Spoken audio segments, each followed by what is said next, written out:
In the shadowed recesses of a forgotten library, where dust settles upon ancient texts that history itself has attempted to erase, there exists a name, whispered only by those who know to listen for echoes of the divine feminine that once permeated the spiritual consciousness of humanity. This name, this presence that predates all known theological structures, is Barbello, the mother of all, the first thought, the luminous womb from which divinity itself unfolds. What you're about to encounter is not merely information, but a remembrance, a rekindling of divine knowledge systematically obscured from our collective consciousness. For when you speak the name Barbello, you invoke not just a goddess, but the very first emanation from the ineffable, invisible spirit that existed before time, before creation, and before any male deity was conceived in human thought. She is the forethought of the all. Her light shines like his light, the perfect power, which is the image of the invisible virginal spirit, who is perfect. These words, preserved in the Apocryphon of John, speak of a divine reality that challenges everything we have been taught about the origins of creation and the nature of the divine. As we journey into the hidden cosmogony of Barbello, you will discover that the divine feminine was not simply removed from religious tradition. It was deliberately excised, creating a spiritual wound in our understanding that has shaped the very foundation of Western civilization. What would our world be like if we remembered that before God the Father, there was the Mother Father, the androgynous fullness that contained within herself the seed of all existence? The answer to this question begins now, as we venture into the forbidden realm of Gnostic wisdom, where the memory of Barbello still whispers through the corridors of time. Consider for a moment how profoundly revolutionary this question truly is. In the rigid patriarchal frameworks that have dominated religious thought for millennia, the very suggestion that the first emanation from the divine was feminine rather than masculine represents a complete inversion of established cosmic hierarchy. This is not merely a theological inquiry, it is a radical reimagining of the fundamental structure of reality itself.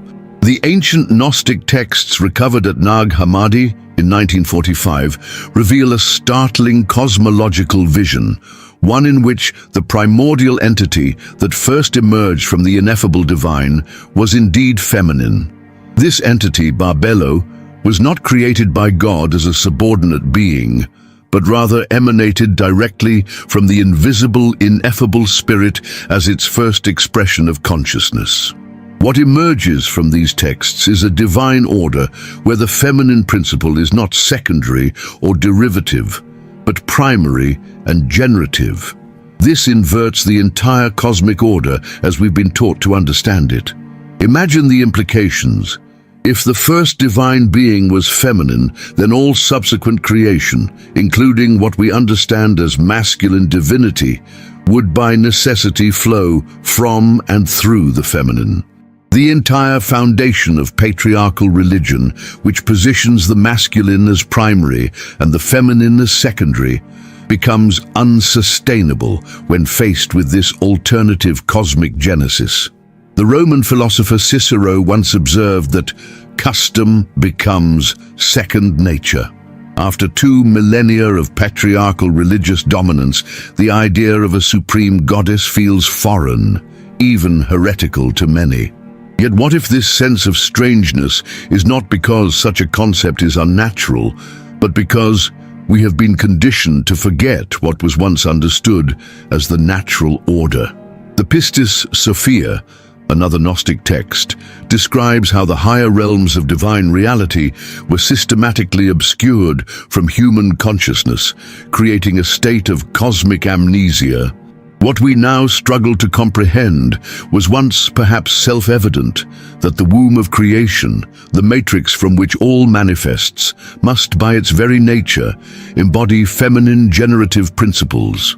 In the cave temples of ancient Sumer, archaeologists have uncovered evidence that the earliest religious impulses of human civilization centered around goddess worship.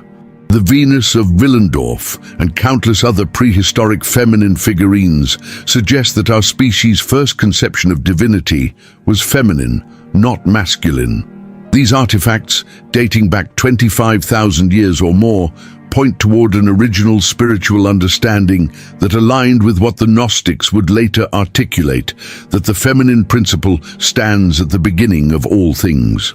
Contemporary quantum physics offers an intriguing parallel to this ancient wisdom. The quantum vacuum, from which all particles and forces emerge, is described as a vast field of potential, a womb-like space containing all possibilities before they manifest. Physicist David Bohm's concept of the implicate order describes an enfolded dimension from which the explicate visible universe unfolds, not unlike the Gnostic understanding of how Barbello contains within herself the totality of what will become manifest creation. When we view the forbidden question through this interdisciplinary lens, drawing connections between archaeological evidence, quantum theory, and ancient wisdom traditions, we begin to see that the concept of primordial feminine divinity is not merely a theological curiosity, but a perspective with profound implications for how we understand the fundamental nature of reality itself. Deep within the dusty pages of the Nag Hammadi codices lies the most comprehensive portrait of Barbello, preserved in the Apocryphon of John, a text so dangerous to Orthodox Christianity that its very possession once meant death. This secret revelation, attributed to Christ speaking to his disciple after the resurrection, unveils a cosmology that begins not with a solitary male creator, but with the emergence of the divine feminine from the primordial source. In this sacred text, when the invisible, ineffable spirit, beyond description or comprehension, first contemplated itself, that very thought manifested as Barbello. She emerged not as a creation separate from the source, but as its first self-expression, the perfect reflection of the divine looking into the primordial waters and seeing itself. This mirrors ancient Egyptian cosmogony, where Atum first sees his reflection in the primeval waters of Nun, creating the initial divine differentiation. The etymology of the name Barbello itself contains profound mysteries. Some scholars trace it to the Hebrew phrase Barba Eloah, meaning "in four is God," suggesting her nature as the divine tetrad, the fourfold manifestation of divinity. Others connect it to the Coptic Berber, meaning to boil over or to overflow, indicating that she represents the abundant overflowing of divine consciousness into manifestation. This linguistic ambiguity speaks to her multidimensional nature that transcends simple categorization. In the trimorphic Protonoia, another Gnostic text, Barbello speaks in the first person. "I am the image of the invisible spirit, and it is through me that the all took shape." This remarkable self-declaration positions her as the essential mediating force between the absolute transcendence of the ineffable and the manifest universe. Without her, there would be no bridge between the unknowable divine and created existence.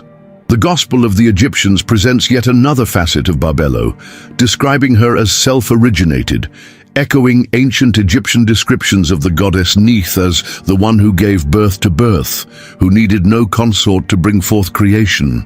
This aspect of self-generation stands in stark contrast to later patriarchal mythologies, where feminine creative power was always subordinated to or dependent upon masculine authority.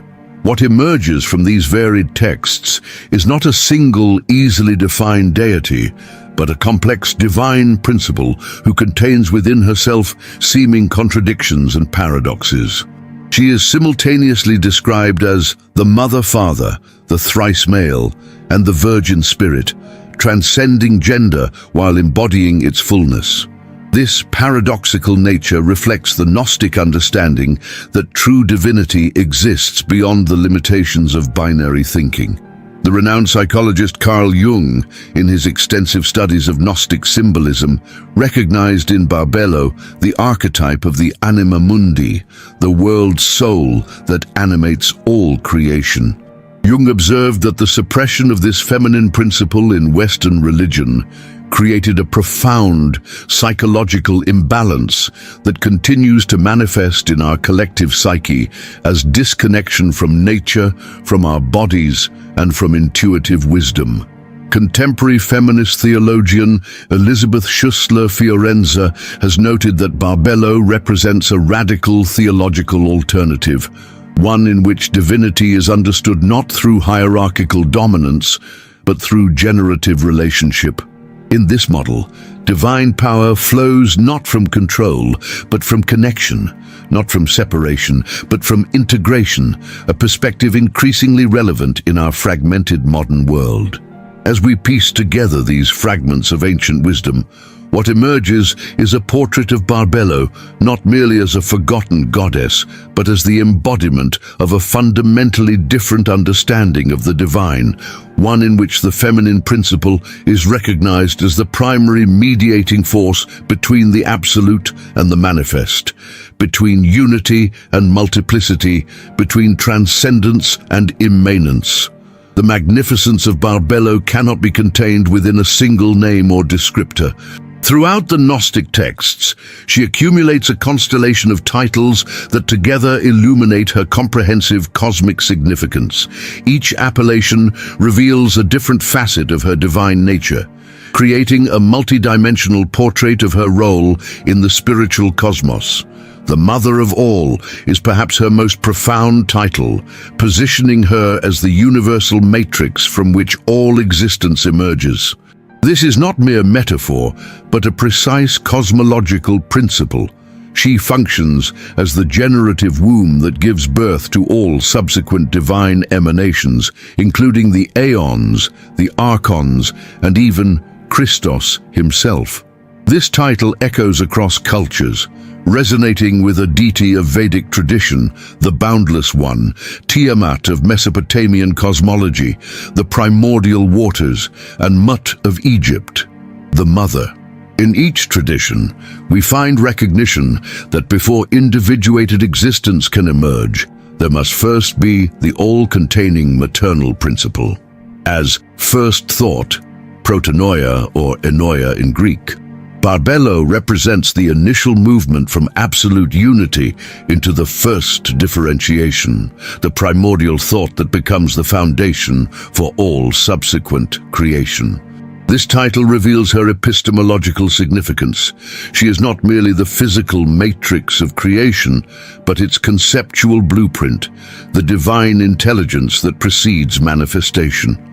Modern quantum physics offers a striking parallel in the concept of the quantum field of potentiality that precedes particle manifestation, the realm of pure information that gives rise to physical reality. The designation, womb of the totality, extends beyond mere biological metaphor to encapsulate her function as the containing vessel of all potential existence.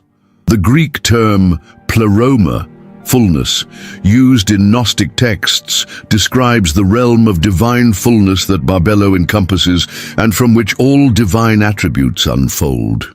Like the Kabbalistic concept of Ein Sof, the infinite, contracting to create space for creation, Tzimtzum, Barbello's womb nature represents both boundlessness and the precise limitation necessary for manifestation to occur.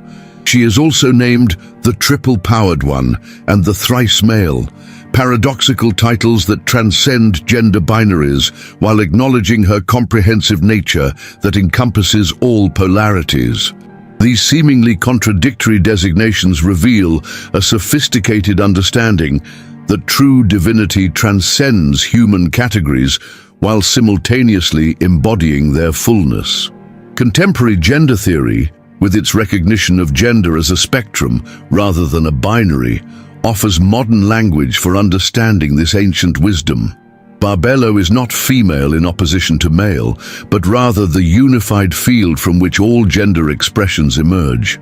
As the perfect glory and the image of the invisible spirit, she represents the first visible manifestation of the ineffable divine, the initial bridge between absolute transcendence and relative existence. This mediating function between the unknowable and the knowable parallels what philosopher Ken Wilber terms the proximate self, the aspect of consciousness that serves as intermediary between absolute awareness and individual identity.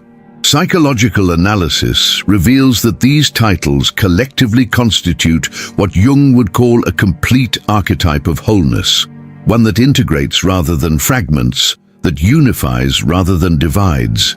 Barbello represents what depth psychologist James Hillman termed the anima mundi, the soul of the world, that animates all things with meaning and connection.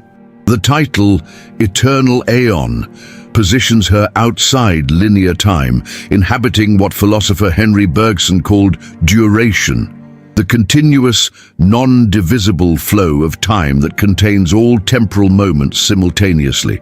This eternal quality distinguishes her from created beings and aligns her with the timeless nature of the ultimate divine. Anthropologist Mircea Eliade observed that symbols of maternal divinity consistently represent what he called illud tempus, the primordial time before time, the sacred space from which creation emerges. Barbello, as the Virgin Eternal, embodies this paradoxical state of perpetual potentiality, combined with continual manifestation. She is both the unmanifest potential and its expression. These multifaceted titles reveal not merely a forgotten goddess, but an entire cosmological framework, one in which creation emerges not through command, but through emanation, not through separation, but through differentiation within unity. This perspective offers a profound alternative to dominant creation narratives, suggesting that the universe manifests not through imposition of external will, but through the unfolding of inherent potential. The emergence of Barbello from the ineffable divine source represents the first and most crucial transition in Gnostic cosmology, the moment when absolute unity begins the process of differentiation that will ultimately manifest as the cosmos we experience. This primary emanation establishes the pattern for all subsequent creation and reveals fundamental principles about the nature of divine manifestation. According to the Apocryphon of John, this process begins when the invisible spirit, sometimes called the invisible Father or the monad, contemplates itself. This self-reflection creates a luminous image upon the primordial waters, an image that becomes Barbello. This is not creation ex nihilo, from nothing, as in conventional monotheistic accounts, but rather creation through emanation, the overflowing of divine fullness into expression. This distinction is crucial, as it establishes that all creation remains essentially connected to its source, differing in degree rather than in kind. The mechanism of this first emanation mirrors processes described in diverse spiritual traditions. In Neoplatonic philosophy, Plotinus described how the One, in its perfect fullness, necessarily overflows into the nous, divine mind, a process he termed emanation. Similarly, in Kabbalah, the contraction, Tzimtzum of Ein Sof, creates space for the first emanation of divine light into the Sephira of Keter, crown. These parallel concepts suggest a universal pattern of how absolute unity transitions into multiplicity while maintaining essential connection. What distinguishes the Gnostic account is the explicitly feminine nature of this first emanation.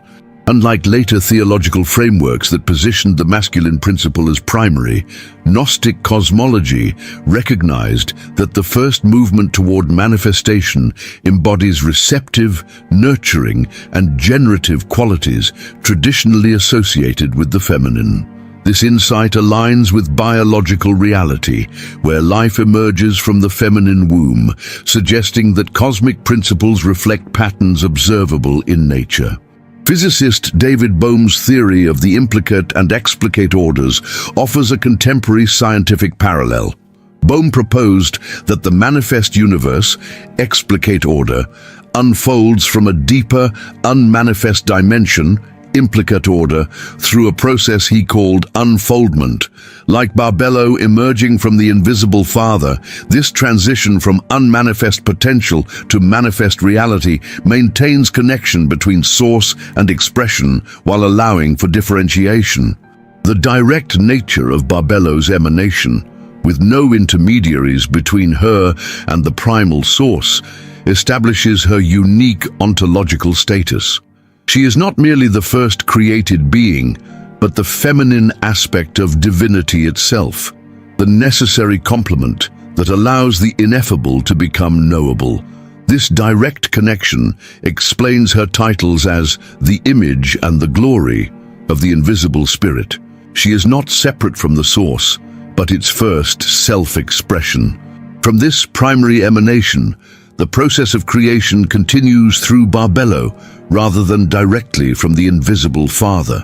The Apocryphon of John describes how Barbello gazes upon the invisible Spirit and gives birth to a spark of light called the only begotten, or autogenes, self-generated, identified in Christian Gnostic texts with Christ.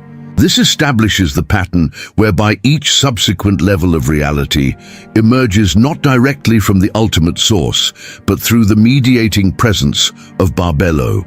Developmental psychologist Jean Piaget observed that all cognitive development follows a similar pattern, from undifferentiated wholeness to increasingly complex differentiation. Similarly, the emanation of Barbello represents the first cognitive differentiation in divine consciousness, the moment when unified awareness begins to know itself through relationship rather than isolated identity. This emanation process establishes fundamental principles that will govern all subsequent creation. That manifestation occurs through relationship rather than isolation. That differentiation need not imply separation, that the feminine principle serves as the necessary medium for manifestation, and that creation unfolds through a process of progressive embodiment rather than sudden fabrication. Understanding this pattern of emanation transforms our perception of creation from a hierarchical, command-based model to an organic, relationship-based model. One in which each level of reality emerges naturally from the fullness of what precedes it, maintaining essential connection while allowing for novelty and differentiation. This perspective offers profound implications for how we understand not only cosmic origins, but the nature of all creative processes, including psychological development, artistic expression, and social transformation. Within the luminous expanse of the pleroma, the fullness that constitutes the true spiritual realm, Barbello functions as the generative matrix from which all divine attributes, potentials, and beings unfold. Her role transcends simple motherhood. She is the essential organizing principle that gives structure and meaning to the entire spiritual cosmos.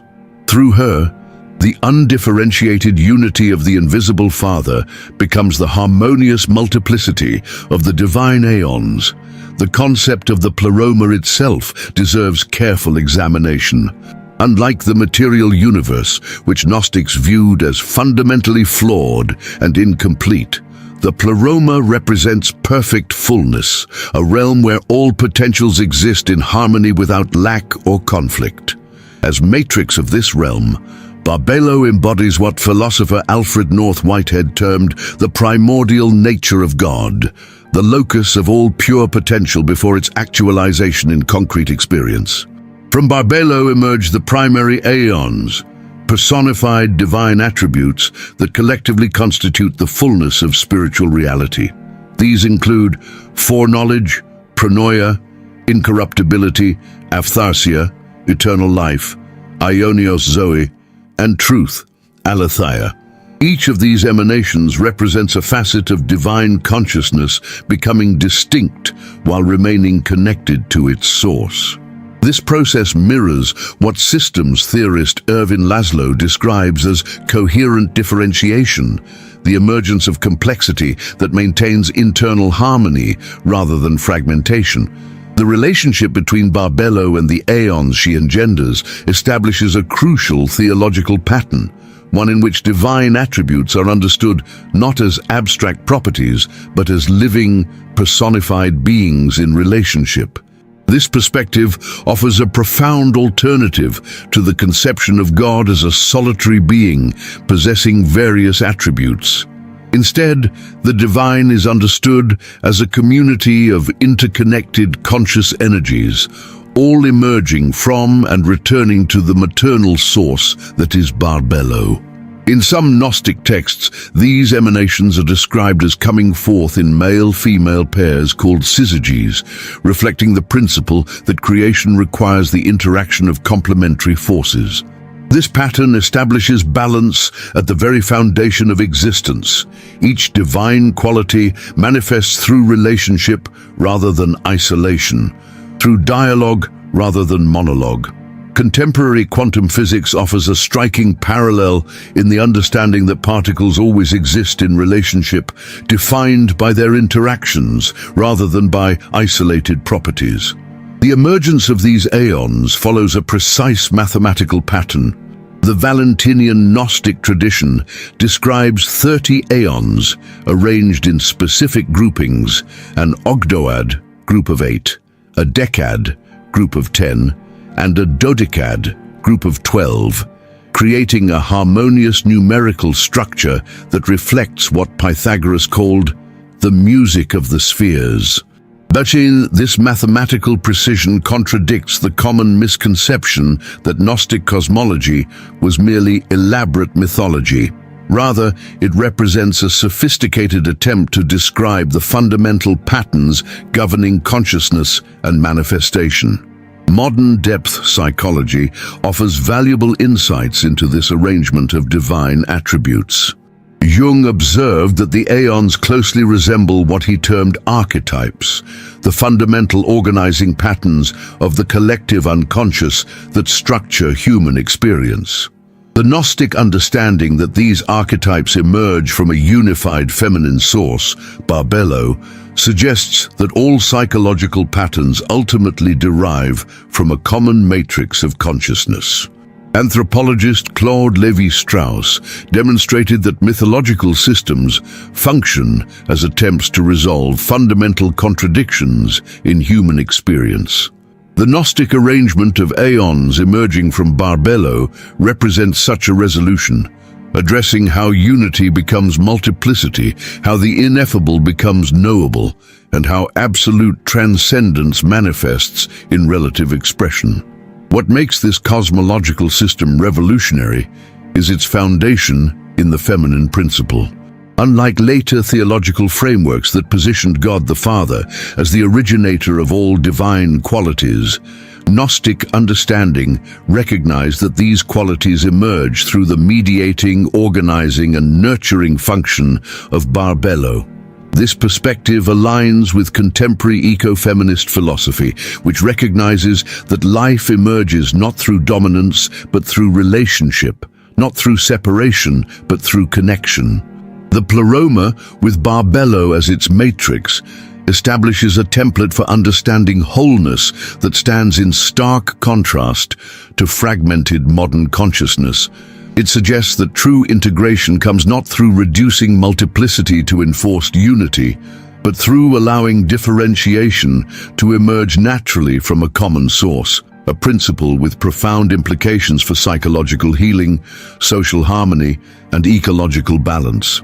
The relationship between Barbello and Christos constitutes one of the most profound theological innovations in Gnostic thought, one that radically reimagines divine nature as fundamentally relational rather than solitary. This sacred partnership reveals the Gnostic understanding that divinity expresses itself not through isolated power, but through the dynamic interplay of complementary principles. According to the Apocryphon of John, Christos emerges as the only begotten child, monogenes, when Barbello gazes upon the invisible Father. This divine birth establishes a Trinitarian pattern that predates and differs significantly from later Orthodox formulations. Here the Trinity consists of the invisible Father, transcendent source, Barbello, immanent mother, and Christos, manifest child. A family structure that grounds divine reality in recognizable human relationships rather than abstract theological constructs. This family-based understanding of divinity finds parallels in numerous ancient traditions. The Egyptian triad of Osiris, Isis, and Horus, the Hindu Trimurti of Brahma, Vishnu, and Shiva, often complemented by their feminine counterparts, and the Mesopotamian triad of Anu, Enlil, and Ea all suggest that the divine naturally expresses itself through relational patterns rather than solitary entities. What distinguishes the Gnostic formulation is the explicit positioning of the feminine principle as equal to and preceding the masculine manifestation of divinity. In the trimorphic protenoia, Barbello declares, "I am androgynous, I am mother and father. It is I who am the womb that gives shape to the all. I am the gloriously radiating mother. I cast a voice into the ears of those who know me." This self-declaration establishes that while Christos represents the visible manifestation of divinity in the world, Barbello remains the encompassing womb from which that manifestation emerges. Their relationship is not hierarchical, but complementary, each fulfilling essential functions in the divine economy. The dual divine principle embodied in the Barbello-Christos relationship challenges the patriarchal monotheism that eventually dominated Western spirituality. Rather than positioning God as exclusively masculine and relegating the feminine to subordinate roles, Gnostic understanding recognized that true divinity must encompass and transcend gender polarities while acknowledging their distinct contributions to the whole. Psychologically, this divine partnership represents what Jung termed the sacred marriage, or hierogamy, the integration of masculine and feminine aspects of consciousness necessary for psychological wholeness. Jung observed that the cultural suppression of the divine feminine created a profound imbalance in Western psyche, leading to pathological expressions of power, control, and disconnection from nature. The Barbello-Christos relationship offers a template for healing this division. The Gnostic understanding of this relationship extends beyond simple gender complementarity to encompass fundamental cosmic principles. Barbello embodies what Chinese philosophy calls yin, the receptive, nurturing, containing, and intuitive qualities, while Christos embodies yang, the active, expressive, defining, and intellectual qualities. Their union creates the dynamic balance necessary for creation to flourish. Contemporary quantum physics has demonstrated that reality at its most fundamental level exists as relationship rather than as discrete objects. Physicist David Bohm observed that elementary particles cannot be understood as isolated entities, but only as patterns of relationship. The Barbello-Christos dynamic anticipates this understanding, recognizing that even at the highest level of divinity, existence manifests through relationship rather than isolation. In certain Gnostic texts, Christos is described as the celestial Adam, or Adam of light, complementing Barbello as the primordial Eve, or Mother of the living. This coupling transforms the Genesis narrative from a story of human creation into a cosmic template, the divine masculine and feminine principles whose union generates all subsequent levels of reality. This perspective sacramentalizes sexuality, recognizing it not as a fallen biological function, but as a reflection of the generative pattern at the heart of existence. The Orthodox Christian suppression of the Barbello-Christos relationship had profound consequences for Western spirituality. By positioning Christ as the only direct emanation from God and eliminating his divine mother, Orthodox theology created a cosmic model dominated by masculine imagery and hierarchical power structures. The recovery of the Gnostic understanding offers a path toward rebalancing this distortion, not by rejecting the masculine divine, but by restoring it to its proper relationship with the feminine divine. This balanced perspective has significant implications for contemporary issues, ranging from environmental ethics to social justice. A theology grounded in the Barbelo-Christos relationship recognizes that true power lies not in dominance, but in partnership, not in exploitation, but in nurturing, not in separation, but in integration. This shift in understanding offers a spiritual foundation for addressing the profound imbalances that threaten our collective future. Within the intricate cosmology of Gnostic thought, Barbello and Sophia represent two distinct feminine divine principles whose contrasting natures and functions illuminate fundamental aspects of spiritual reality. While both are feminine emanations of the divine, their roles and trajectories could not be more different. Barbello embodies stable, unwavering divine light, while Sophia's journey is marked by a daring fall that bridges the spiritual and material realms. Barbello remains eternally within the pleroma as its organizing matrix, the stable center from which all divine attributes emerge in perfect harmony. Her light never diminishes or distorts. She represents what Plato called the unchanging form that transcends the fluctuations of material existence. As the direct emanation of the invisible Father, she maintains perfect alignment with the source, serving as the immaculate mirror that reflects divine consciousness into differentiated expression. Sophia, whose name means wisdom in Greek, emerges as the youngest and most dynamic of the aeons. Unlike Barbello, whose nature is complete self-sufficiency, Sophia is characterized by passionate seeking, an insatiable desire to know the unknowable depths of the invisible Father. This yearning leads her to act independently of her syzygy, divine partner, attempting to create without the balance of masculine input. This imbalanced creation results in what Gnostic texts call her fall, a descent from the perfect harmony of the pleroma into the chaotic realms of matter. The contrast between these divine feminine figures offers profound insight into different modes of spiritual consciousness.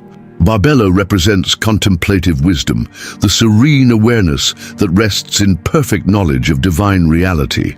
Sophia, by contrast, embodies experimental wisdom, the dynamic seeking that risks error in its passionate quest for direct experience.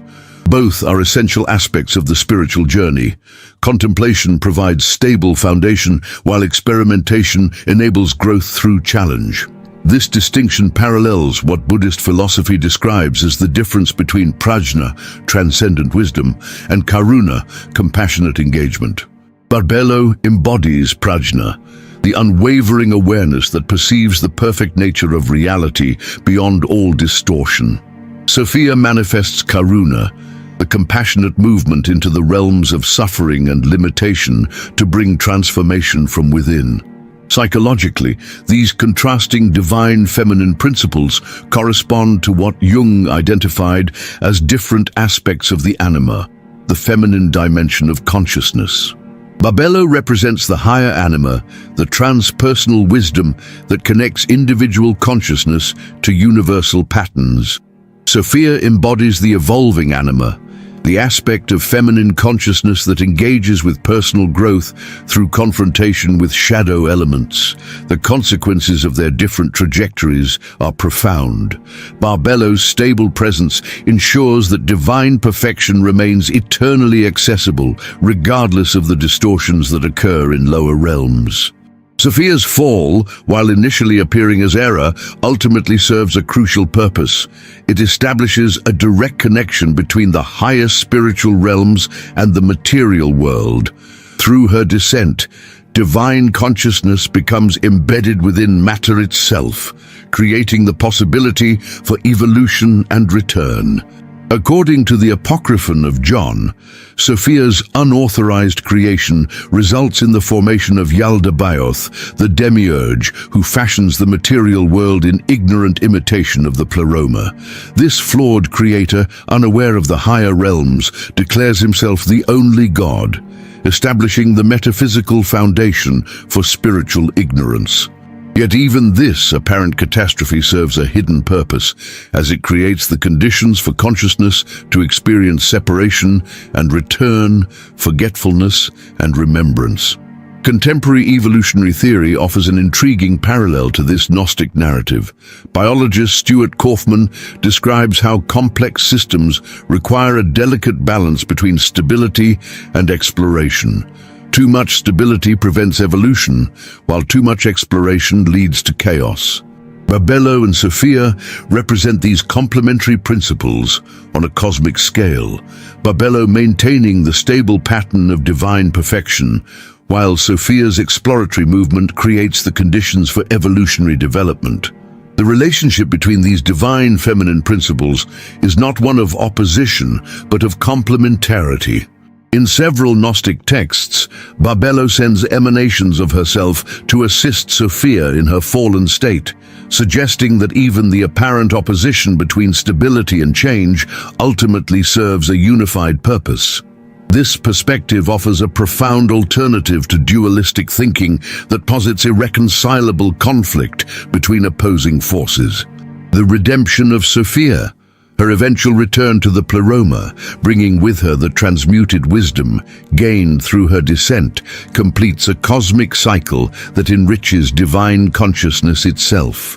This suggests that even the perfect realm of the pleroma benefits from the journey into limitation and return, a perspective that sacramentalizes the entire evolutionary process rather than viewing it as mere correction of error. This cosmic drama between stable light and daring fall provides a template for understanding human spiritual development. We each contain both Barbello and Sophia within our consciousness, the stable awareness that knows our divine nature, and the adventurous seeker willing to risk the unknown. True spiritual maturity comes not from choosing one over the other, but from integrating both, maintaining unwavering connection to Source while courageously engaging with the challenges of embodied existence. The material world we inhabit exists, according to Gnostic cosmology, not as the direct creation of the supreme divine reality, but as a consequence of cosmic rupture, specifically Sophia's unauthorized creative act and subsequent fall from the pleroma. This understanding positions our physical universe not as the perfect expression of divine will, but as a flawed replica fashioned by the demiurge Yaldabaoth, the ignorant offspring of Sophia's passion. Yet in this seemingly bleak narrative lies a profound mystery. The conspicuous absence of Barbello, the mother of all, from the process of material creation and from the biblical narrative that would later codify Western understanding of cosmic origins. The Apocryphon of John describes how Yaldabaoth, unaware of the higher realms from which he ultimately derived, declared himself the only God. "I am a jealous God, and there is none beside me." This declaration, echoing Exodus 25, establishes a direct connection between the demiurge of Gnostic cosmology and the creator God of the Hebrew Bible. What makes this connection so provocative is not merely the identification of YHWH as a lower, ignorant deity, but the complete erasure of the divine feminine principle, Barbello, from the creation narrative that would become foundational to Western religious consciousness. This absence cannot be understood as accidental. The Nag Hammadi texts reveal that early Gnostic Christians recognized the biblical creation account as a deliberately distorted narrative, one that obscured the true cosmic hierarchy and specifically eliminated reference to the divine feminine that preceded and transcended the creator of the physical world. The opening of Genesis "In the beginning God created the heavens and the earth" contains no acknowledgement of Barbello's prior existence or her essential role as the womb of divine reality from which all subsequent creation emerges. Archaeologist Maria Gimbutas documented how the transition from Neolithic goddess-centered cultures to Bronze Age patriarchal societies was marked by the systematic replacement of feminine divine imagery with masculine warrior deities. This cultural transformation finds its theological parallel in the shift from cosmologies centered on the divine feminine to creation narratives featuring exclusively masculine creator gods. The absence of Barbello from the biblical narrative represents the culmination of this historical process, the complete excision of the feminine principle from the origin of all things. This erasure had profound consequences for Western consciousness. Historian Gerda Lerner has demonstrated how the establishment of patriarchal religious systems coincided with the development of hierarchical social structures and the subjugation of women. By removing Barbello from the cosmic origin story, the biblical narrative established a theological foundation for patriarchal dominance. If God is exclusively male and created everything directly, then male authority becomes divinely sanctioned at all levels of society. Yet traces of the divine feminine remain even within the biblical text, suggesting that her erasure was never quite complete. The Hebrew word for spirit, ruach, in Genesis 1:2 is feminine, and the description of this spirit hovering over the waters echoes the Gnostic account of Barbello emerging as the divine reflection upon the primordial depths. Similarly, the concept of wisdom, chokmah in Hebrew, Sophia in Greek, appears throughout wisdom literature as a feminine presence who declares, "The Lord possessed me at the beginning of his work, before his deeds of old. I was formed long ages ago, at the very beginning, when the world came to be." Proverbs 8:22-23. These textual echoes suggest that knowledge of the divine feminine persisted despite official attempts at theological revision. The implications of Barbello's absence extend beyond theological abstraction into practical spirituality. Without recognition of the divine feminine at the origin of creation, humanity's relationship with the natural world transformed from one of reverence for the mother to dominion over passive matter. Ecofeminist philosopher Carolyn Merchant has documented how the mechanistic worldview that emerged from masculine-centered theology facilitated environmental exploitation by desacralizing nature, removing the feminine divine presence that had previously rendered the earth sacred. Depth psychologist Anne Baring observes that this cosmic motherlessness created a profound wound in the Western psyche, a sense of abandonment and isolation that manifests as existential anxiety.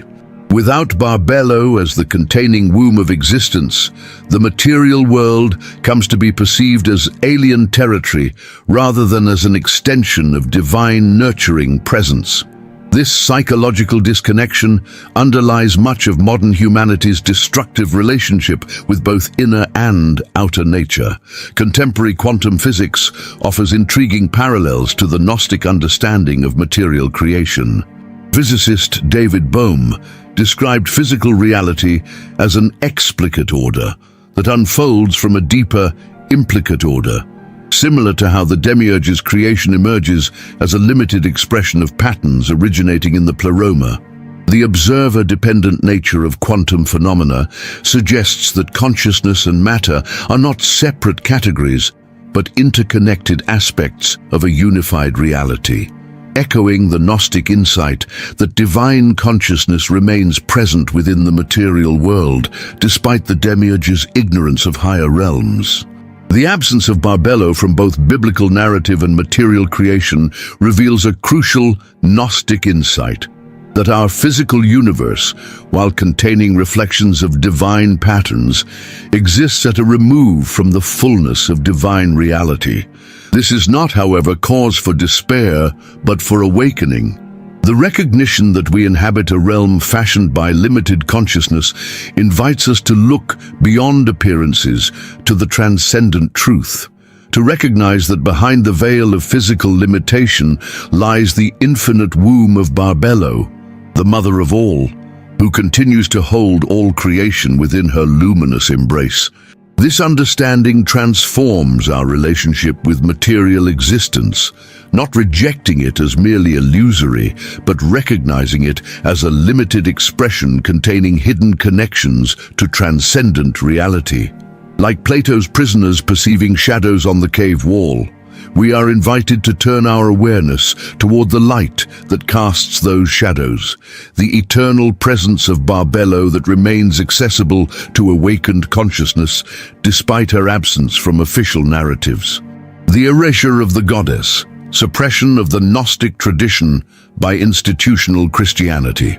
The systematic elimination of Barbello and the divine feminine from Christian theology represents one of history's most consequential acts of spiritual revisionism.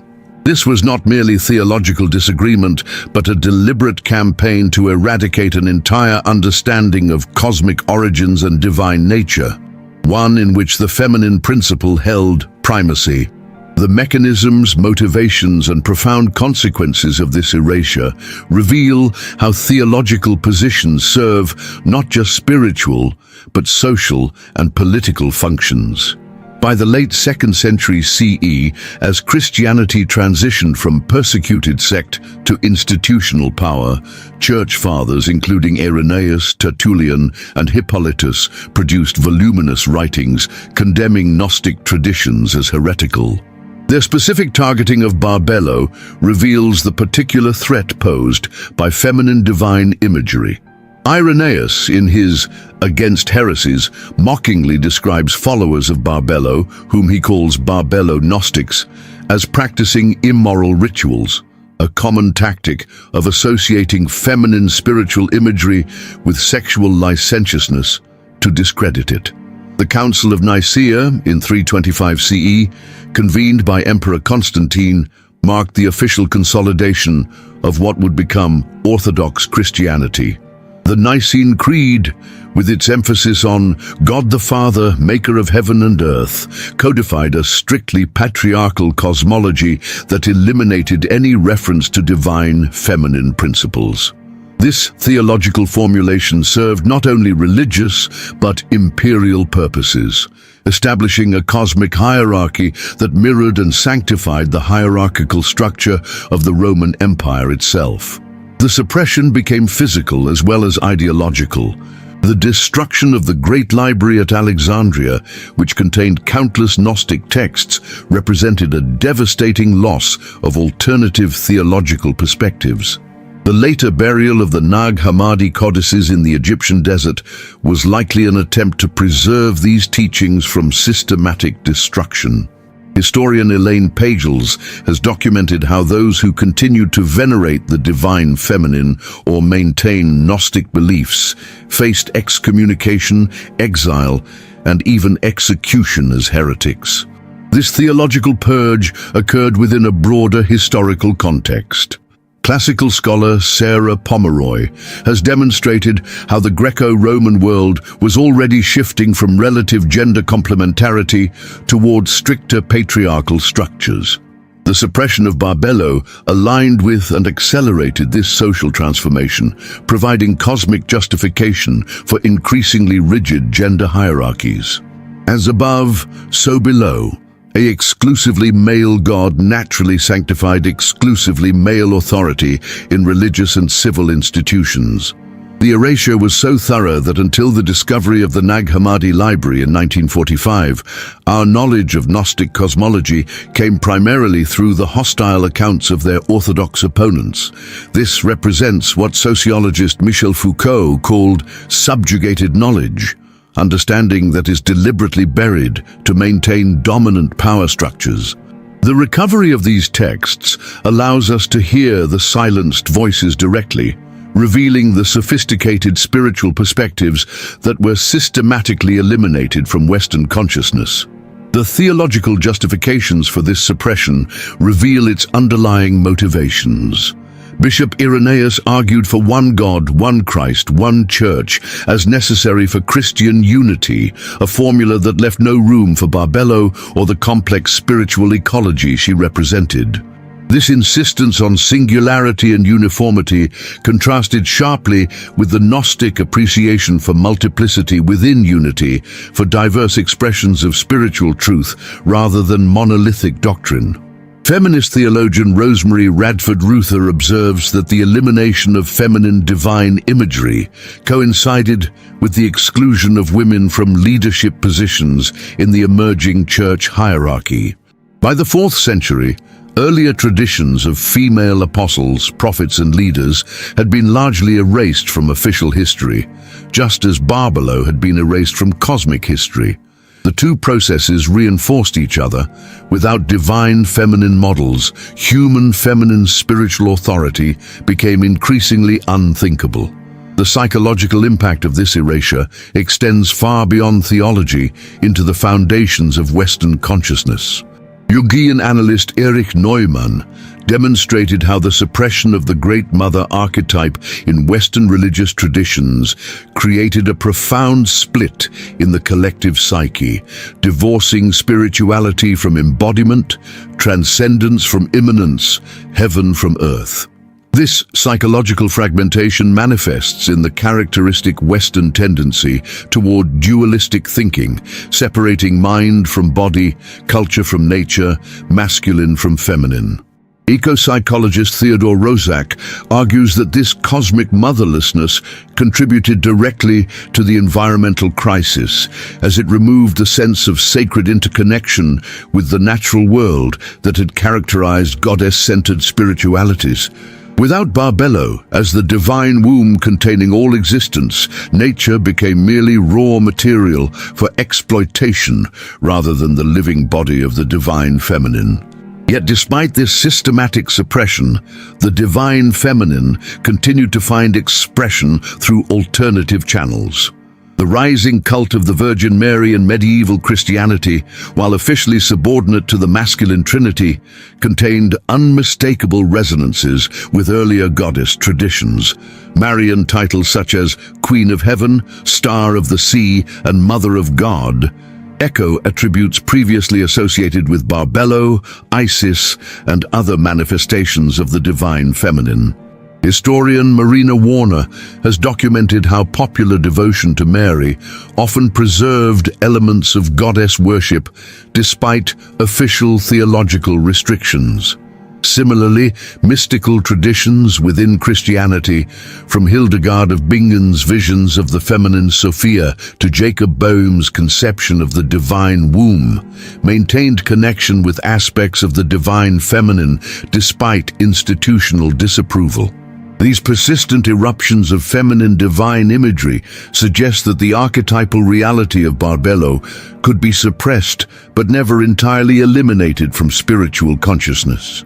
The recovery of Gnostic texts in the modern era offers the possibility of healing this ancient wound, not by simply replacing patriarchal monotheism with matriarchal polytheism, but by restoring the complex, balanced understanding of divine reality that recognizes both masculine and feminine principles in their proper relationship. This restoration has profound implications not only for theological understanding, but for psychological wholeness, social structures, and ecological sustainability. Spiritual consequences of removing the divine feminine from theology. The excision of Barbello from Western spiritual consciousness represents far more than an abstract theological adjustment. This cosmic motherectomy fundamentally altered humanity's relationship with divinity, with the natural world, with one another, and with our own inner life. The consequences of this spiritual amputation continue to reverberate through individual psychology, social structures, and ecological relationships, creating distinctive patterns of imbalance that characterize Western civilization. Perhaps the most immediate impact was the transformation of divinity from relationship to solitary power. With Barbello removed from the cosmic equation, God became defined primarily through omnipotence rather than through generative relationship. Theologian Catherine Keller observes that this shift created a spirituality focused on power over rather than power with, a God who rules through command rather than nurtures through connection. This theological model naturally reproduced itself in human institutions, sanctifying hierarchical structures based on domination rather than cooperation. The psychological consequences were equally profound. Psychoanalyst Carl Jung identified the integration of masculine and feminine elements as essential to psychological wholeness. The repression of the divine feminine created what he termed a wounded anima in the Western psyche. The feminine aspect of consciousness denied expression and relegated to the shadow. This psychological wounding manifests in characteristic patterns: discomfort with emotion and embodiment, disconnection from intuitive knowing, devaluation of receptivity and nurturing, and projection of negative feminine qualities onto women and nature. Philosopher Ken Wilber describes how healthy spiritual development requires the integration of both ascending, transcendent, and descending, immanent movements of consciousness. The removal of Barbello from theology dramatically privileged ascent over descent, seeking transcendence beyond the material world rather than discovering divinity within it. This imbalance created what Wilber calls ascender pathologies, spiritual approaches that devalue embodiment, emotion, and earthly existence in favor of disembodied intellectualism and otherworldly salvation. The ecological consequences have been particularly devastating. With the divine feminine removed from creation, nature no longer represented the living body of the goddess, but merely inert matter to be dominated. Eco-feminist Carolyn Merchant documented how the mechanistic worldview that replaced organic models directly facilitated environmental exploitation by desacralizing the natural world. Without Barbello as the divine womb containing all creation, the material universe became merely a resource to be extracted rather than a sacred reality to be reverenced. This cosmic motherlessness also transformed humanity's relationship with time. Theologian Catherine Albanese notes that goddess-centered spiritualities typically embraced cyclical time, the recurring patterns of birth, death, and rebirth observed in nature. The exclusively masculine divine narrative introduced a linear conception of time, moving toward apocalyptic judgment rather than regenerative transformation. This shift created a spiritual framework focused on future salvation rather than present sanctity, contributing to what sociologist Max Weber identified as the distinctive disenchantment of the modern world. The absence of divine feminine imagery fundamentally altered the understanding of salvation itself. Without Barbello as the containing womb of existence, salvation became conceptualized as rescue from a fallen material world rather than awakening to its sacred nature. This created what theologian Matthew Fox calls original sin theology, rather than original blessing theology, a perspective that sees the fundamental problem as contamination by materiality rather than ignorance of our divine nature. The practical consequence was a spirituality focused on escaping the world rather than transforming it. The social implications extended to gender relationships and sexuality. Without divine feminine models, feminine qualities became increasingly devalued in both women and men. Historian Gerda Lerner demonstrated how the rise of exclusively masculine divine imagery coincided with increasing restrictions on women's roles, rights, and autonomy. Sexuality, previously celebrated in many goddess traditions as a sacred expression of divine creative power, became increasingly problematic, associated with sin and pollution rather than with sacred connection and regeneration. Even the understanding of divine love was transformed. Theologian Elizabeth Johnson observes that when divinity is conceptualized exclusively through masculine imagery, divine love tends to be understood primarily as benevolent power and judgment, rather than as nurturing compassion and inclusive embrace. This theological shift influenced everything from parenting practices to educational systems to governmental structures, reinforcing models based on authority and compliance rather than empathy and cooperation. The impact on spiritual practice was equally significant. Contemplative traditions that emphasized receptivity, surrender, and intuitive knowing, qualities associated with the feminine principle, became increasingly marginalized in favor of doctrinal conformity and intellectual analysis.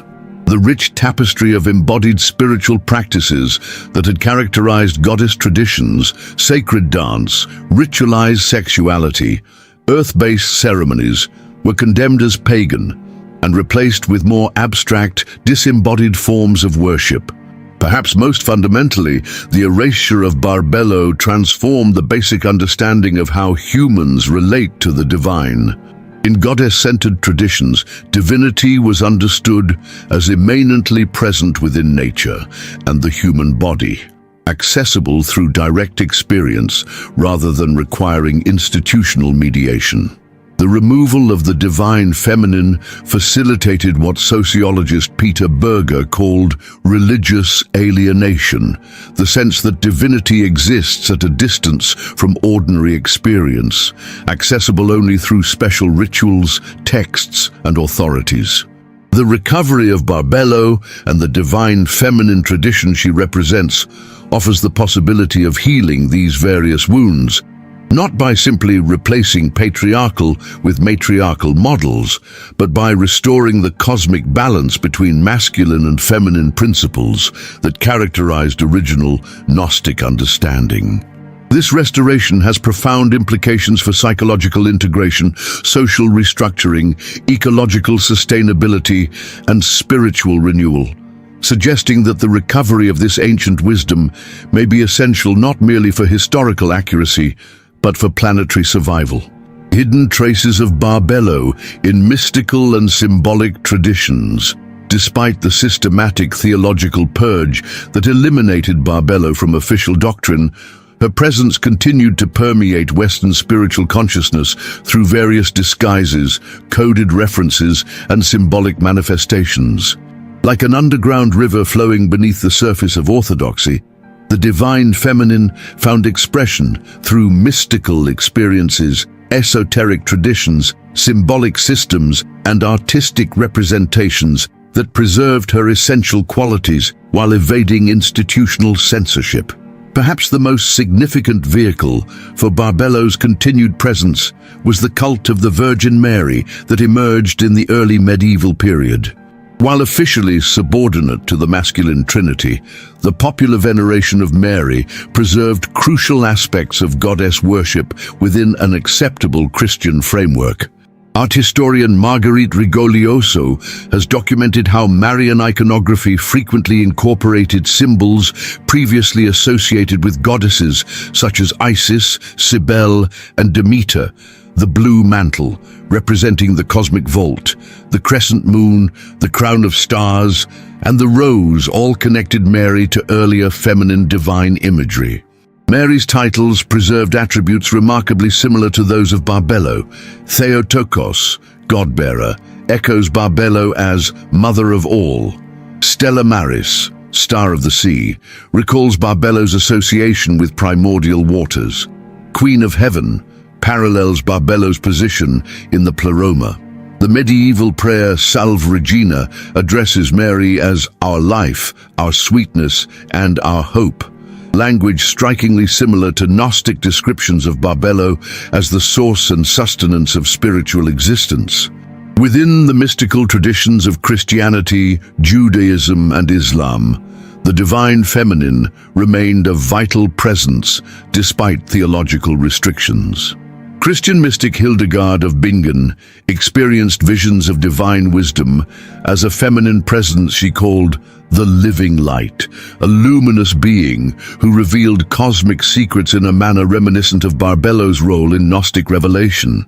Her illuminated manuscript Scivias depicts this feminine divine presence with imagery that parallels Gnostic descriptions of Barbello as the womb of light containing all creation. In Jewish mystical tradition, the Kabbalistic concept of Shekinah preserved essential aspects of the divine feminine. Described as the indwelling feminine presence of God, Shekinah shares numerous attributes with Barbello. She represents divine immanence, serves as intermediary between transcendence and manifestation, and embodies the nurturing, receptive aspects of divinity. Kabbalistic texts such as the Zohar describe Shekinah as the opening of the womb of the world, language strikingly similar to Gnostic descriptions of Barbello as womb of the totality. Sufi mysticism similarly preserved feminine divine imagery through concepts such as Sakina, divine presence, and Layla, the beloved who represents divine reality. The great Sufi poet Rumi frequently employs feminine imagery to describe the divine, writing of the mother of the soul and declaring, "Woman is the radiance of God. She is not your beloved. She is the creator. You could say that she is not created." These expressions preserve the essential understanding of the divine feminine as the generative matrix of existence that was central to the Gnostic conception of Barbello. Alchemical traditions provided another vehicle for the continued transmission of divine feminine wisdom. The alchemical great work fundamentally concerned the integration of masculine and feminine principles, often represented as Sol and Luna, king and queen, or sulfur and mercury. The mysterious philosopher's stone that represented the culmination of the alchemical process was frequently described in terms reminiscent of Barbello as the womb containing all potential, the matrix of transformation, and the integrative principle that reconciles opposites. Psychologist C.G. Jung recognized these alchemical symbols as representations of the same archetypal realities described in Gnostic texts, preserved in coded form to avoid persecution. Renaissance Neoplatonism revived many concepts aligned with Gnostic understanding of the divine feminine. Marsilio Ficino's concept of the anima mundi, world soul, closely paralleled the Gnostic understanding of Barbello as the cosmic womb containing all potential forms. Similarly, Giordano Bruno's vision of an infinite universe animated by divine intelligence preserved the essential insight that material reality is permeated by divine consciousness, a perspective aligned with the Gnostic understanding that even the flawed material world contains sparks of divine light originating in Barbello. The Romantic movement of the 18th and 19th centuries represented another resurgence of feminine, divine imagery, often expressed through the concept of nature as a living, conscious presence rather than inert mechanism. William Blake's mythology, with its complex feminine divine figures such as Jerusalem and Enithamon, recapitulated many aspects of Gnostic cosmology, including the fall and redemption of divine feminine wisdom. Similarly, Goethe's concept of the eternal feminine, das ewig Weibliche, that draws us upward, preserved the Gnostic understanding of feminine wisdom as the principle of spiritual ascent. Symbolic systems including tarot, astrology, and sacred geometry preserved aspects of divine feminine wisdom in coded form.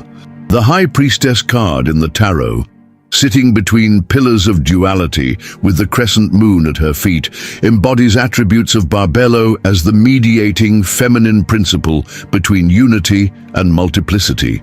The astrological symbol of Venus, a circle above a cross, represents spirit descending into matter, echoing the Gnostic understanding of how divine consciousness becomes embodied through the feminine principle.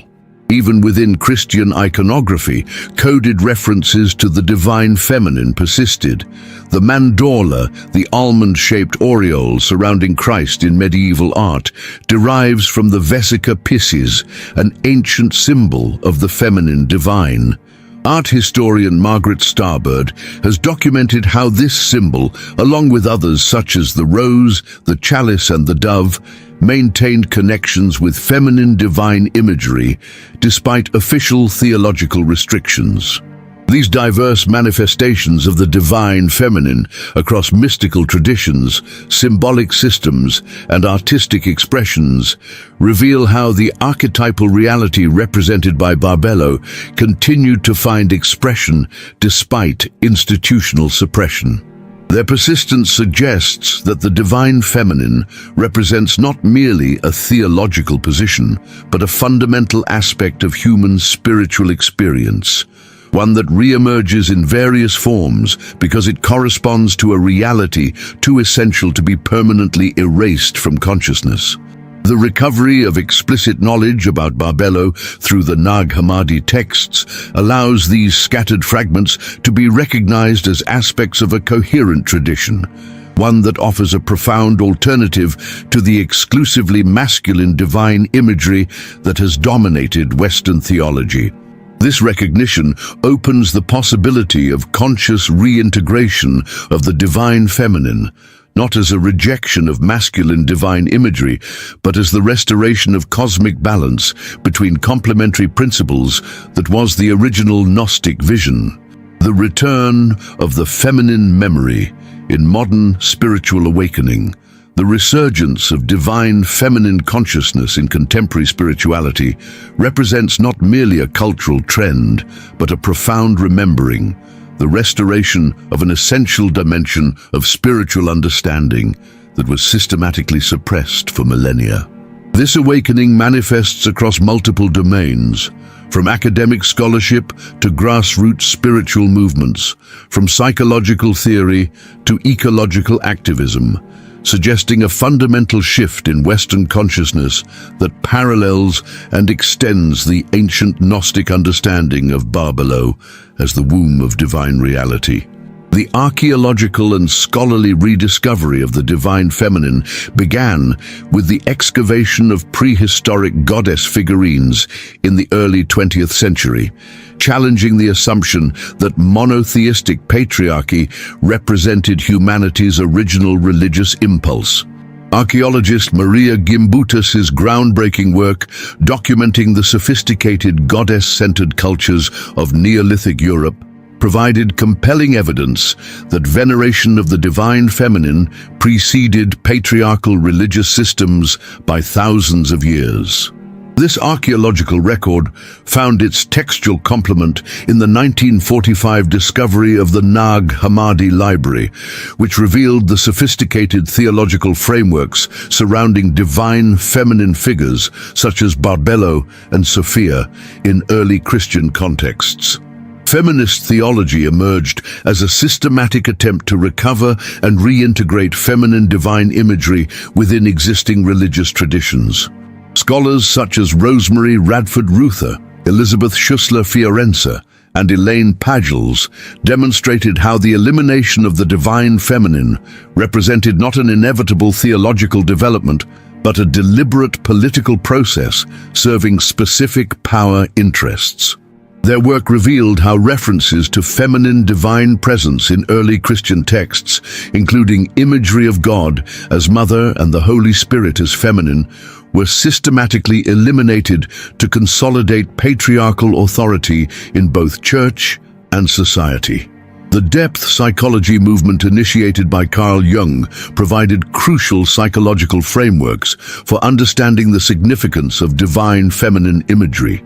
Jung's concept of the collective unconscious, populated by archetypes, including the Great Mother, the Anima, and Sophia, offered a psychological explanation for why feminine divine imagery persistently re-emerges despite cultural suppression. Jungian analyst Erich Neumann's monumental work, The Great Mother, trace the development and suppression of feminine divine imagery throughout human history, demonstrating its psychological necessity for both individual and collective wholeness. The feminist movement of the 1960s and 1970s catalyzed widespread interest in goddess spirituality as both a historical recovery project and a contemporary spiritual path. Influential works such as Merlin Stone's When God Was a Woman and Starhawk's The Spiral Dance reintroduced goddess-centered spiritual practices to mainstream Western culture. What distinguished this movement from mere nostalgic revival was its integration of contemporary concerns, particularly ecological consciousness and women's empowerment, with recovered ancient wisdom about the sacred feminine.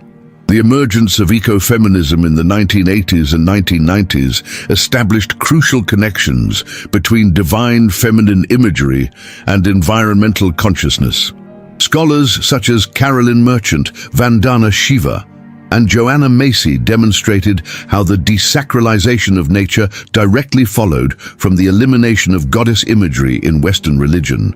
Their work suggested that recovering the understanding of Earth as the body of the goddess, similar to how Gnostics understood the material world as containing fallen fragments of Sophia's light, provides essential spiritual foundation for environmental ethics based on reverence rather than exploitation. Contemporary neuroscience offers intriguing parallels to ancient understanding of the divine feminine. The discovery that the human brain contains complementary systems, the sympathetic, activating, and parasympathetic, restorative nervous systems, mirrors the Gnostic understanding of complementary divine principles.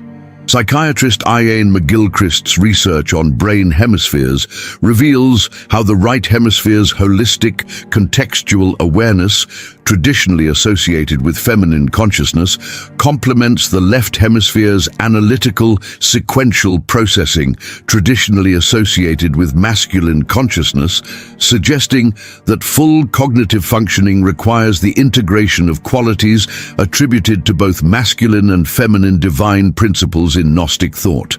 The rise of integral and evolutionary spirituality, developed by thinkers such as Ken Wilber and Andrew Cohen, represents a sophisticated contemporary parallel to Gnostic cosmology. Their recognition that spiritual development requires integrating both transcendent and immanent dimensions, both ascending and descending currents of consciousness, mirrors the Gnostic understanding that true spiritual wholeness requires honoring both Barbello, the stable matrix of divine reality, and Sophia, the dynamic movement of divine wisdom into manifestation. This integral approach avoids both patriarchal transcendentalism that devalues embodiment and regressive goddess worship that rejects transcendent awareness. Indigenous wisdom traditions, increasingly recognized in global spiritual discourse, preserve understandings of divine feminine presence remarkably similar to Gnostic conceptions. Native American traditions speak of Grandmother Earth and Sky Woman in terms that parallel descriptions of Barbello and Sophia. African traditions preserve knowledge of feminine divine powers, such as Oshun, Yemaya, and Oya, that embody different aspects of what Gnostics attributed to Barbello. This cross-cultural resonance suggests that the divine feminine represents not merely a cultural construct, but a consistent human recognition of an actual spiritual reality. The contemporary mindfulness movement, while not explicitly focused on divine feminine imagery, emphasizes qualities traditionally associated with feminine consciousness: receptivity, embodied awareness, non-judgment, and compassionate presence. These qualities align closely with how Gnostic texts describe Barbello's mode of consciousness as open, receptive awareness that contains all without rejection or fragmentation. This suggests that even seemingly secular approaches to consciousness development may be facilitating reconnection with aspects of divine feminine wisdom. Transpersonal psychology, developed by thinkers such as Stanislav Grof and Abraham Maslow, has documented how spontaneous mystical experiences frequently involve encounters with feminine divine presence. Groff's research on non-ordinary states of consciousness reveals consistent patterns of experience, including cosmic unity, encounter with the Great Mother, and death-rebirth sequences that parallel Gnostic descriptions of spiritual awakening as remembrance of connection with Barbello and liberation from the constraints of material existence created by the demiurge. What distinguishes contemporary divine feminine awakening from mere revival of ancient goddess worship is its integration with evolutionary consciousness.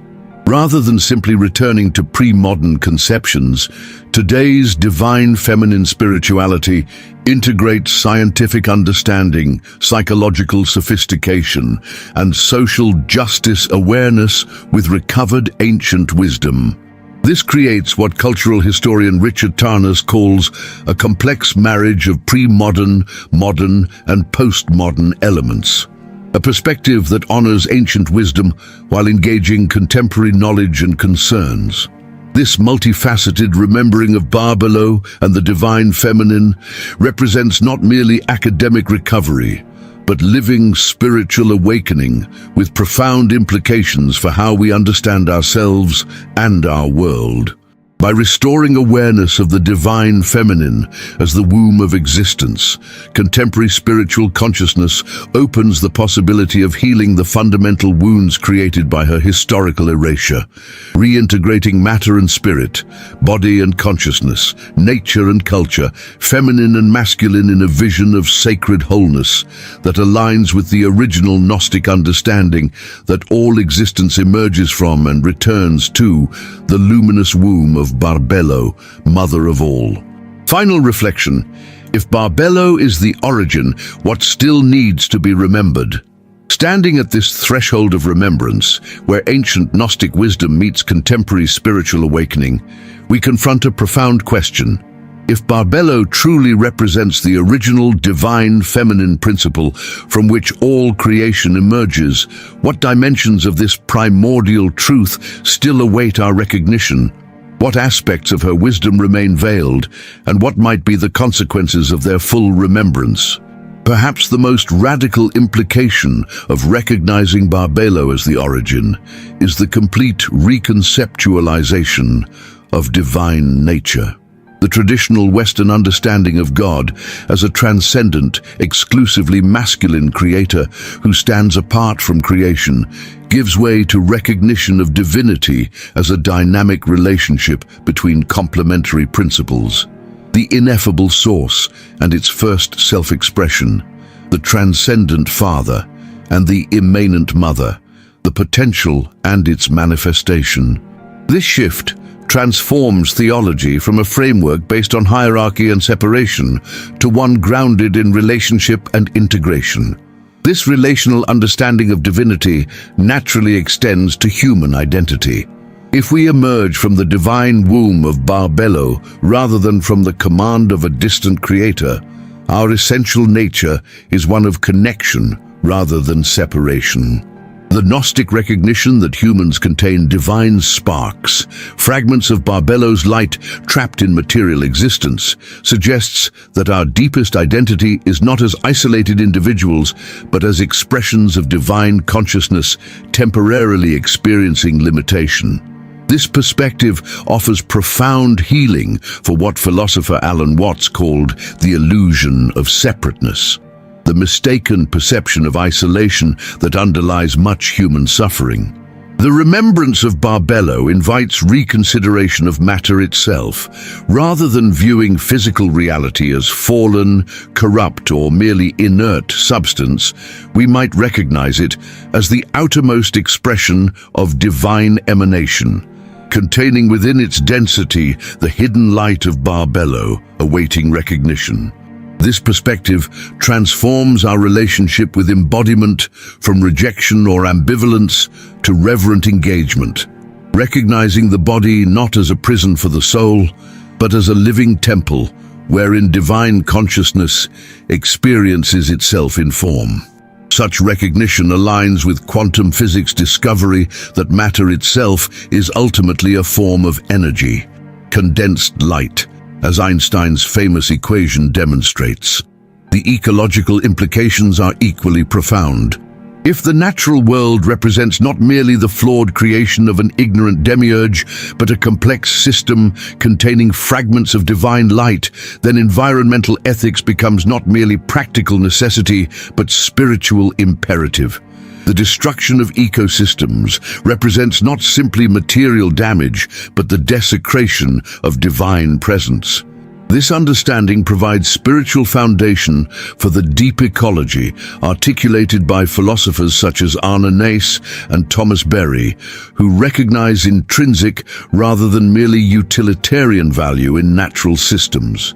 For psychology and personal development, the remembrance of Barbello offers a template for wholeness that integrates rather than fragments human experience. If divine reality itself encompasses both transcendent and immanent aspects, both masculine and feminine principles, then human psychological health similarly requires integration of these complementary dimensions. This perspective aligns with integral psychology's recognition that complete human development involves honoring both ascending movements toward transcendence and descending movements toward embodiment. A balance strikingly similar to the Gnostic understanding of the complementary functions of Barbello and Sophia. The social and political implications extend beyond individual psychology to collective structures. If the divine feminine represents not a subordinate, but an equal, and in some ways primary principle in cosmic reality, then social arrangements based on gender hierarchy lack metaphysical foundation. The remembrance of Barbello provides spiritual grounding for social organization based on partnership rather than domination.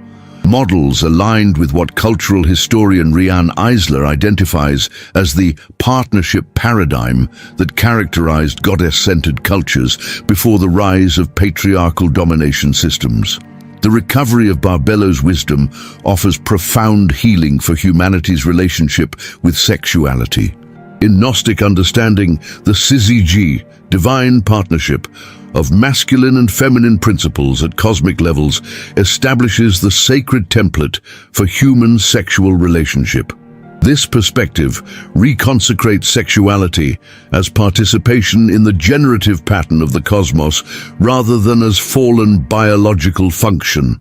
Such understanding provides spiritual foundation for honoring the sacred dimension of sexual connection without either puritanical rejection or exploitative objectification. Perhaps most fundamentally, the remembrance of Barbello challenges linear apocalyptic conceptions of time with a cyclical understanding based on eternal return. If all existence emerges from and returns to the divine womb of Barbello, then spiritual fulfillment comes not through escaping time, but through recognizing its sacred pattern of emergence and return, manifestation and reabsorption. This perspective aligns with both ancient wisdom traditions and contemporary physics in recognizing that linear time represents a limited perspective on a more complex reality in which, as T.S. Eliot wrote, "The end is where we start from." What awaits us if we fully remember Barbello is not merely theological revision, but comprehensive transformation of consciousness. A shift from fragmentation to integration, from isolation to connection, from domination to partnership, from exploitation to reverence. This remembering involves not rejection of masculine divine imagery, but its restoration to proper relationship with the feminine divine that both precedes and encompasses it. Such integration offers healing for the fundamental wounds of Western consciousness, the false separations between spirit and matter, mind and body, humanity and nature, masculine and feminine, that have created cascading crises at psychological, social, and ecological levels. The whisper of Barbello echoes through the chambers of our collective memory, inviting us to remember what was never truly forgotten. That before separation, there was connection. Before command, there was emanation. Before the Father, there was the Mother-Father.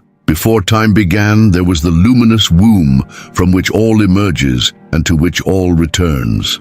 This remembrance is not merely historical recovery, but living awakening to the truth of our origin and destiny, that we emerge from and return to the infinite embrace of Barbello, the mother of all, whose light shines in every particle of existence awaiting our recognition. In the silence between these words, in the space between your thoughts, in the pause between your breaths, she waits, not in some distant realm, but in the very fabric of your being. Listen closely, and you might hear her whisper, "I am the first and the last. I am the honored one and the scorned one. I am the beginning and the end. I am Barbello, and you are my children. Remember." If these words have awakened something dormant within you, join our community of seekers. Every subscription fuels the flame that keeps this ancient knowledge alive in the world, illuminating the path toward remembrance of our divine origin and destiny.